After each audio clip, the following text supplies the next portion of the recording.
আসসালামু আলাইকুম প্রিয় দর্শক। বাংলাদেশ জামাত ইসলামী যে শিবির ছাত্র শিবির আছে ওনাদের সম্মিলন হতে যাচ্ছে শুক্রবার দিন হবে। কে সভাপতি হবে এইটাও নির্বাচিত হবে আর কি। শিবিরের সম্মিলন শুক্রবার, কে হচ্ছেন পরবর্তী সভাপতি?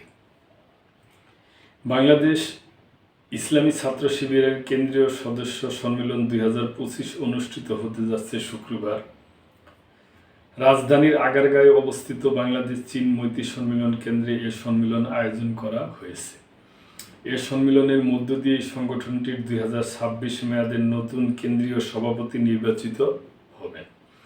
দলীয় সূত্র জানায়, ছাত্রত্ব শেষ হওয়ায় সংগঠনের বর্তমান কেন্দ্রীয় সভাপতি জাহিদুল ইসলাম আর শিবিরের রাজনীতিতে থাকতে আগ্রহী নন। সে কারণে চলতি বছরেই দায়িত্ব থেকে বিদায় নেওয়ার সিদ্ধান্ত নিয়েছেন তিনি।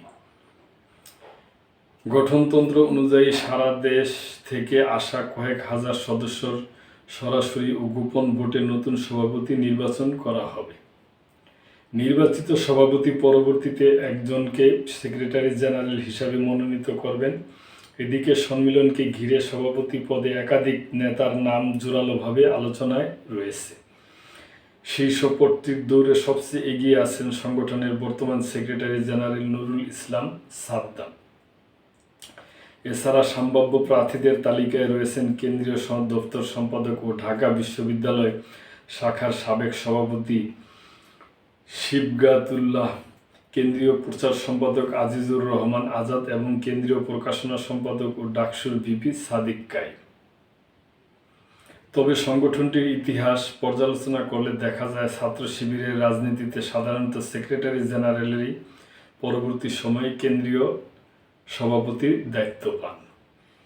এই ধারায় ব্যতিক্রম সংগঠনটির ইতিহাসে খুব একটা দেখা যায়নি, দুঃখিত। সে হিসেবে বর্তমান সেক্রেটারি জেনারেল নুরুল ইসলাম সাদ্দাম এই দলটির নতুন কাণ্ডারি হওয়ার সম্ভাবনায় এগিয়ে রয়েছে। এক্ষেত্রে আলোচনায় থাকা বাকি নেতাদের মধ্যে শিবগাতুল্লাহ, আজিজুর রহমান আজাদ ও সাদিক কায়েমের মধ্যে থেকে একজনকে সেক্রেটারি জেনারেল হিসাবে মনোনীত করা হতে পারে বলে ধারণা করা হচ্ছে। আলোচনায় থাকা নেতাদের মধ্যে থেকে সভাপতি নির্বাচিত হওয়ার সম্ভাবনা প্রবল। একই সঙ্গে যিনি সভাপতি নির্বাচিত হবেন তিনি ব্যতিক্রম না হলে আলোচনায় থাকা অন্য নেতাদের মধ্য থেকে একজনকে সেক্রেটারি জেনারেল হিসাবে মনোনয়ন দিবেন। নেতাদের মতে 2025 সালের এই কেন্দ্রীয় সদস্য সম্মেলন ছাত্র শিবিরের জন্য একটি বড় চ্যালেঞ্জের সম্মুখীন হয়ে এসেছে।